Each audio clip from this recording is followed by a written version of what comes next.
Hey guys, it's John and Morgan with Long Haul Lifesavers. Today we're going to go over the good, the bad, and the ugly of RV living and see if it's really for you.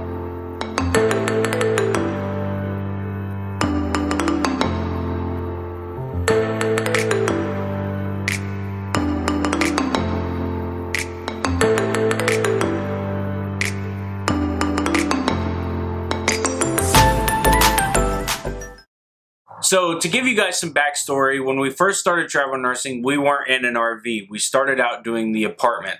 That didn't work too well for us. We don't like apartments because you can hear people above, below, and on each side of you, and with two dogs, it just really doesn't work.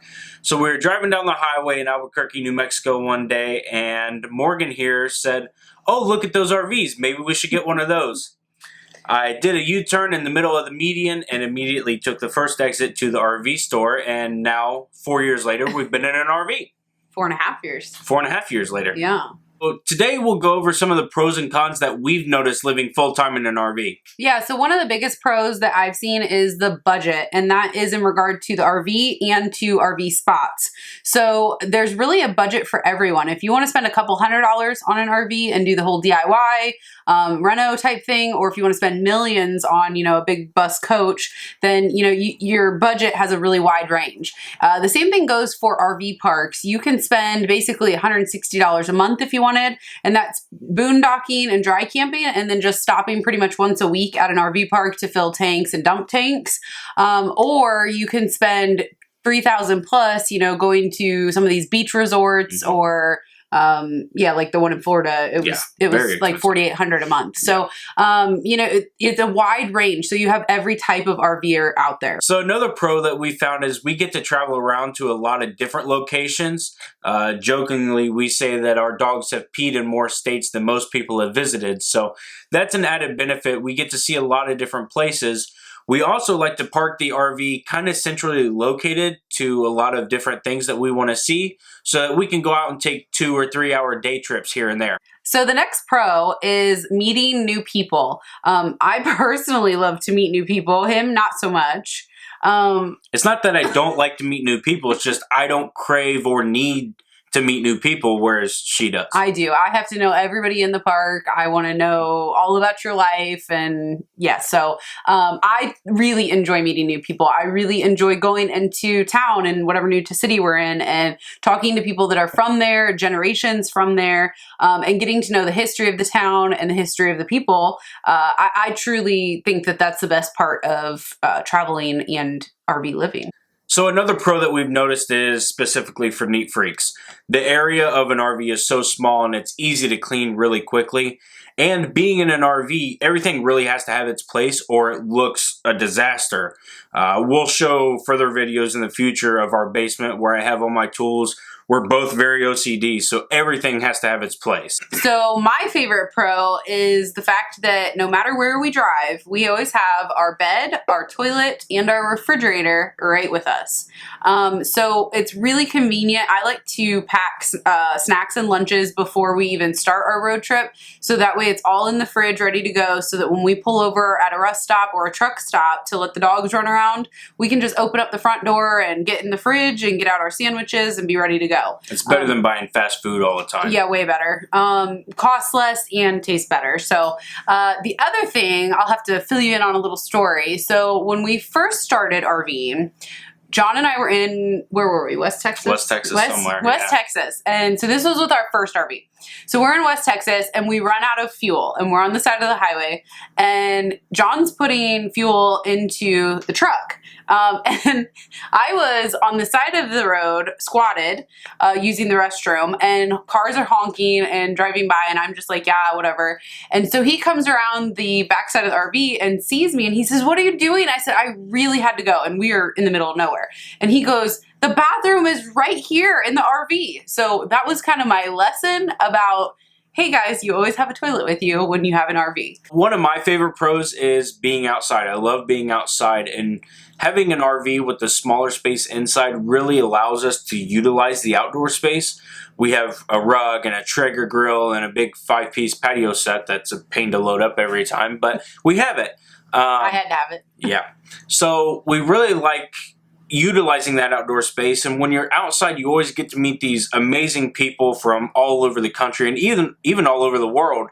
We were in Lake Mead in Boulder City, Nevada. Just outside Las Vegas. And 9 o'clock at night, we're sitting outside having a fire, and in rolls this RV with a couple from Australia, and had really deep conversation with them for the next 4 hours. And we've kept in touch. They're actually going to come back soon, and we're going to try and hook up and meet with them again. So you get to meet a lot of interesting people being outdoors. So the next thing is about small space living. So I don't know. I think of this as a pro and a con. Do you see it as both? Yeah, definitely. Okay, so small space living depends on whose stuff it is. True. If it's your stuff, it's a pro for me. If it's my stuff, it's a con. Yes. And I'd say the same thing. So that means how much stuff that you have. So RV life is all about being minimalistic. You have to think about weight and distribution and clutter. And does everything have a multiple purpose? Like, you don't buy something if it just does one thing. So basically, when we first started RVing, we had way too much junk and had to downsize. And he started a rule for me that if I bring one thing in, something of equal size and weight needs to exit the RV. So when it exits the RV, we always find the closest donation place, which drives him nuts because we drive around with the donation bags in the car for 2 months before they actually get dropped off. But for someone else to sell them. But now that we've been doing this almost 5 years, it has really become a way of life for us, and you stop and think, do I really need that before you buy anything? So I think it's a pro in my opinion. It is, until you get to, like, I like to collect cars, and I would like to grow my car collection. So you can't really do that when you live in an RV. These don't come with, 6 car garages where you can just haul a bunch of cars around. And I'm really big into guns, and our RV is kind of maxed on our capacity for guns right now. So that's been a little difficult, and I don't know how much longer we'll for your hobby stuff. Yes. Yeah. He gets upset that he can't collect his hobby stuff. So something's got to keep me busy. Another pro is freedom. Freedom from multiple things. If you want to go on a little vacation, hook it up to your truck, or just drive your bus on down the road and go wherever you want to go. If you don't like your neighbor you're parked next to, fine, go to a different RV park or pick a new spot. There's a lot of freedom that comes along with living in an RV. Okay, so one of the cons that we notice is heating and cooling inside your unit. This is not a home, and there's kind of a big misconception that people hear, well, my RV has an AC, so they think that it's going to cool to 68 degrees, and that's not going to happen. We had our first RV had one AC unit, and it said that it was a polar package. Knowing now what we know, it was definitely not a polar package. It was not insulated well. It was not prepared. The coolest we could get the interior was 98 degrees. Granted, we were in Phoenix in the middle of summer. But we've taken this RV that we're in now that has 3 AC units and actually is a winter whole 365 package. We've taken it to Phoenix also and been able to keep it at like 72 inside. So we definitely know that it was the difference in the RV quality and the amount of ACs you have. So, but anyways, keep in mind, even with 3 ACs, it's working. I mean, working really hard to try and cool it to a reasonable temperature. It does not bother me. I prefer to be really hot. He cannot stand being hot. He is like our husky, and they want to just live in snow and freeze all the time. Me and the little corgi, we want to be under a blanket all the time. So I like to warn people, it's not a house. The same thing goes with winter time. People think that it's just going to be this magical toasty place. You burn through propane like crazy. People try and cheat the propane and use electric heaters, and we'll probably end up doing videos in the future on that, probably towards the winter. But electric heaters, yeah, they're great for heating up the space inside. Supplemental only. But we see a lot of people try and use that as their main heat source, and they end up with frozen pipes, flooded RVs, and an outrageous electrical bill.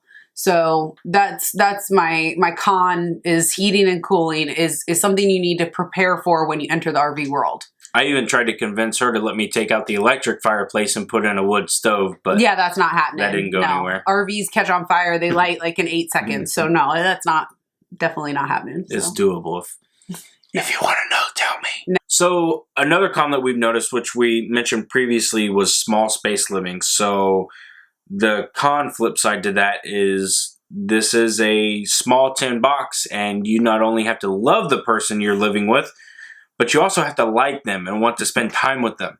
I don't know, well, I don't know how many times we've witnessed both physical and verbal and emotional abuse from other couples in the park that probably if they weren't in the house, they wouldn't have these issues because they'd have areas to separate to. But we've seen a lot of that. Yeah, surprising. Yeah. Well, but if you think about it, I mean, they don't have anywhere else to go, so it kind of spills out of their RVs. So we see a lot of, like he said, verbal and physical altercations happening, and you know, I get it. I understand, like, you have to do your own business, but you also don't need, like, the whole world to know. So especially when our walls are paper thin and we can hear a thumbnail drop outside. And it almost pulls you into their altercation. Yeah, and unfortunately, there have been a number of instances where, you know, we have stepped in to try and stop people from physically fighting. And then it always turns into them yelling at us, telling us to mind our own business. And, you know, you kind of... So in regard to living next to somebody that is known for their domestic altercations, that kind of segues us into our next con, and that's being stuck next to neighbors that you don't want to be next to. So whether or not they're loud, they're rude, they're trashy, partiers. Partiers. You know, they leave everything out. I mean, a whole slew of reasons for not wanting to be next to someone. And earlier I said that it was a pro because you could move. But for us specifically, you know, when we take a travel nurse contract, we're there for 3 months normally. So we try to stay in the same park, and sometimes we don't have the option to switch parks, and if the park is full that we're at, we're stuck in our site. Next con that we've noticed is change. So if you're not good with change, this probably isn't the lifestyle for you. Anytime you go to a different location, you're going to have new park rules, new neighbors, you have to learn a new city, find a new grocery store, a new doctor if you need one, new pharmacy. New vet. New vet. We always have to find a vet. Yeah. So there's always going to be this constant rotation of new stuff coming into your life. So if you're not good with change being in a house, you're not going to be good with it in an RV. So the next one is mail. That's a definite con sometimes. And I'm going to speak directly to all RVers first and about this. And that is, there are mail services out there that you can use for full-time RVing, and they will send you things. 98% of the time there aren't issues with those services, but occasionally just understand that if you are constantly moving, sometimes the mail slows down and you might have a hiccup in getting your mail. So just prepare for things like that. Now, in regard to RVers who are travel nurses, it's a completely different story because we have to keep a tax home. So even though we are full-time in an RV, we still have a sticks and bricks home somewhere else in the country, and our mail has to go to that location. So for us, my sister actually picks up our mail for us and mails us all of our mail, and that works out really well. But occasionally, like we just bought a new truck, and the dealership kind of screwed up because this was an out-of-state purchase. So the dealership said they'd handle the tag. The state of Indiana messed it up, and now we aren't really sure who has our license plate. You just got to be flexible, plan ahead, and don't ever wait for something, you know, last minute, hurry, because most likely it's going to get screwed up for you. Another big con for us is we travel with dogs, so not having a yard for our dogs to run around in. Before we started in the RV, we were at a house with a nice big fenced-in backyard. So our dogs kind of got used to that area, and when we transitioned into the RV, they were in shell shock almost because they couldn't just open the door and run out. Yeah. So it takes a lot of planning ahead if there's going to be a dog run in the RV park, if there's going to be a city dog park nearby.